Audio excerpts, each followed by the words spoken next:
देखो यहाँ हूँ मो जन्म माटी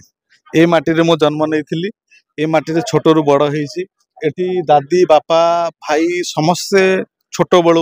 जो लंगड़ा हो जन्म होती आज बड़ होती परिचय पाई नियाली निर्वाचन मंडल साधारण जनता गोटे प्रिय पात्र होती कि साधारण जनता आज लड़ाई करुच्ची विभिन्न प्रकार माली मकदमा बहुत केस भल मंद आपण मैंने जानी थे कि जेहेतु मो माटीर जो आज अनुष्ठान होची जो दोल अनुष्ठान ये दीर्घ 100 वर्ष अधिक किंतु जेहेतु परंपरा आज आमे जानिनु हयत ये परंपरा विषय के जानी ना मु जन्म हवा ठारू मो बापा को पचार बापा कहले मु जन्म हवा पूर्व देखी मो जेजे भी जन्म हवा पूर्व देखी एठी आमर 9टी दोल विमान को नहीं एठी दोल अनुष्ठित हुए कालख जुआंग सुंदरदा गलदारी कपासी एरडा तिहुड़ी एमती 9टी दोल विमान को नहीं एठी आम दोल अनुष्ठित हुए प्रत्येक वर्ष यही फगुण मसरे दोल पूर्णिमा जो होली दिन आम गाँव में दोल पर्व अनुष्ठित हुए साधारण जनता आप देखुवे बहुत बड़ गाँ आमर ए तिहुड़ी पंचायत विभिन्न लोकों महल में आप देखुवे जो प्रकार खुशी वार्ता थिला कि ठाकुर आज आसवे 9 दोल आम गाँव को आसवे एक समय आसवे विराट प्रशासन सहकारे समस्त दोल आज जीवे आउ ये जो आनंद उल्लासर जो वातावरण थिला ता देहरे ता सांगरे मु आज भाग नहीं भाग ये नहीं प्रति वर्ष मो गाँव को आसे कहीं गाँ सहित मोर जो संपर्क मो गाँव जेहेतु जन्म गाँ सहित मोर जो भल पाइबा जो बंधुता अच्छी आउ जो मोर प्रिय भाजन लोक मैंने अच्छा प्रत्येक समय गाँव को आसे आज आसती यहाँ कौन बड़ जिनस नुहे सुविधा असुविधा मध्य मो गाँव प्रत्येक पूजा पर्वणी आमर त्रिवेणी अमावास्या हुए दोल पूर्णिमा हुए विभिन्न प्रकार अनुष्ठित हुए ये सब समय मुझे आसे बहुत आनंद उल्लास सहित आम अंचल जो गाँव जो जनसाधारण अच्छा समस्ते खुशीर सहित ये अनुष्ठान को पालन करती मु अनुभव करुच्ची आशा करुच्ची आपण मैंने जो आसी ये पहुँची गले कौटू खबर पाइले मुझे जानी किंतु मु आशा करुच्ची आपण मानकर जो आपण मान जरिया जो बहुत पुराना अनुष्ठान ये अंचल अच्छी जो 8-9 खंड गाँ को नहीं जो अनुष्ठित दशमी ठारू फगु दशमी ठारू आरंभ करी आपणकर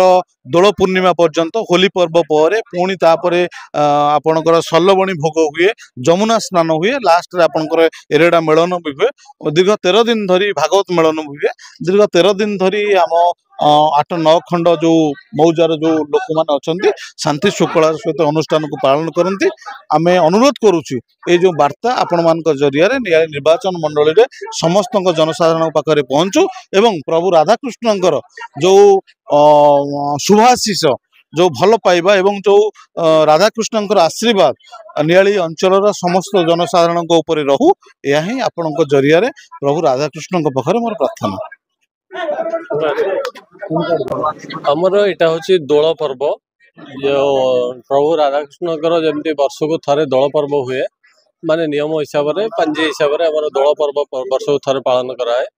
यहाँ हूँ राधाकृष्ण होती भक्त वत्सल जमती जगन्नाथ महाप्रभु वर्ष को थे लेखा माने सिंहासन तल को आसिक भक्त मान पाखे पहुँचती ये भी सेमती राधाकृष्ण से गोटे अवतार सी भी सेमती ग्रामांचल माने प्रति गाँ गाँ बुलिक प्रति घर बुलिक जमी आम प्रतिदिन मंदिर को जाए पूजा करने भोग देवाई ये सेमती माने भक्त पाखक जावाई से निजे थे वर्ष को थे ओह्लांती निज प्रति घरे घरे बुलिक भोग खाती तेणुक यहाँ हूँ गोटे भक्त गोटे अवदान माने भक्त को सब ये भल पाती बोली आम जमी भगवान को भल पाचे सी सेमती भक्त को भल पाती सेमती भक्त पाखक जाती तेणुक से अवसर में एमती ग्रामांचल प्रति गाँव में यहाँ गोटे बड़ अनुष्ठान स्पेशल से अनुकूल तिहुड़ी ग्राम यहाँ हूँ आम गोटे बहुत बड़ आम स्पेशल राधाकृष्ण मंदिर अच्छी तापाई यहाँ गोटे वार्षिक उत्सव पालन कराए एठी सेमती सर्व माने सम्मति क्रमे दल बल निर्विशेष ये कहीं कहार किछि न करी माने भाईचारा संपर्क रखी माने समस्ते माने सहयोग करी ए उत्सव पालन करती बहु आडंबर सह पालन करा जाए तेणुक आमे भी समस्ते खुशीर सह अपेक्षा करें ये वर्षर दिनटा केमी आम पाखक पुणी पुनः फेरी आसो समस्ते भाईचारार संपर्क फेरी आसिक आम भगवान को पाखक नहीं आम केमती माने कांधरे बसईक आनिक दोल उत्सव पालन करवा जहाँ यही वर्ष सेमती बहुत धूमधाम रे पालन कर प्रभु राधाकृष्ण पाखे मो माने विनम्र प्रार्थना करुच्ची एमती आग को दिन को दिन एमती आहरी आग को जाओ एमती भलरे पालन करा जाओ ता भी माने प्रभु राधाकृष्ण समस्त समस्त लोक पंचायत ब्लॉक स्तरीय समस्त वासी को जमी मंगल करंतु एवं मोर यहाँ मोर प्रार्थना।